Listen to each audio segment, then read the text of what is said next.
Welcome back to American Latino TV. I'm your host, Natasha Martinez.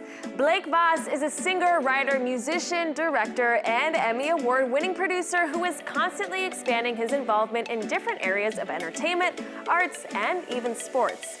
A native of the Juarez-El Paso borderland, Blake has been involved in music and film since his teenage years.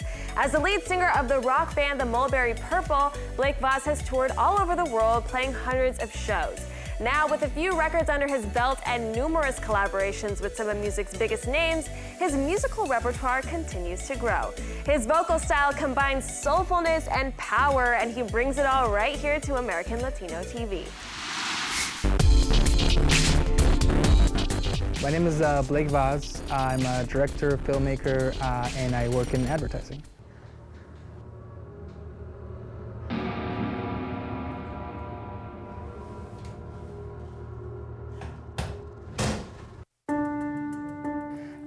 I was born in El Paso, Texas, but was raised in Ciudad Juarez, Mexico. I was there until college.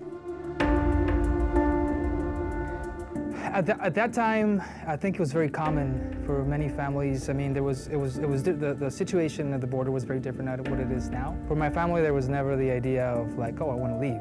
Nobody wanted to leave at that time. So I grew up there.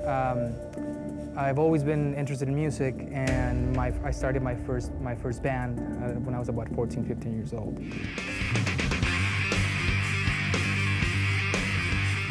It's funny because now I've actually still played with the same guys that I played back then. You know, I've known them for over 25 years.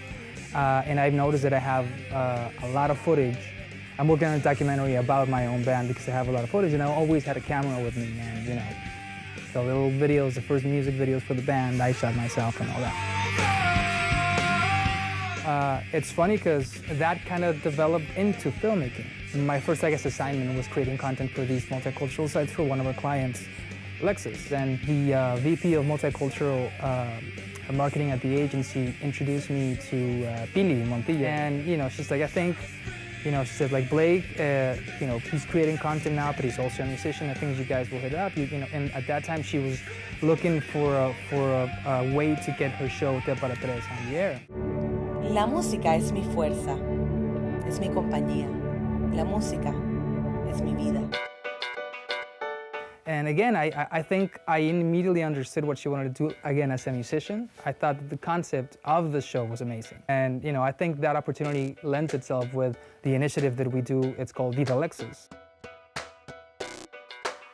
I met Raquel Sofia when we shot an episode of Te Para Tres in Miami with her. You know, I thought she had an amazing voice. I thought she was a great talent.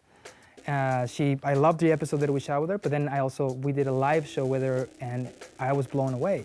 So at that time, I decided, I think I want to do something with her along the lines of what we're doing, and that is how I created RPM. Este viaje, quiero profundizar en nuestro pasado.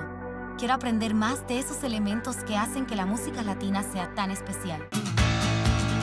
I really wanted to bring her into this journey where, you know, we learn where Latin music comes from. We invite a producer that is known for doing more electronic stuff. In this case, in Miami, was DJ Spam from Spam All Stars. And we did the same format in New York. In New York, it was salsa, and Chicago was jazz, and in LA was regional mexicano, Mexican music. My next step to be continue to create great branded content. I realized that that's where everything's going. The traditional model of advertising is changing. And I realized from my experience that when we put out events, there are Viva Lexus, or when we put out RPM, it doesn't seem like I'm trying to push the brand to them. It's like, it's cool that this brand is doing this. As a musician, for example, if I were outside of it and I could see that, I would say, wow, this is in the back of my head. Even subconsciously, I would say, like, this is a brand that I might go back to in the future because of that.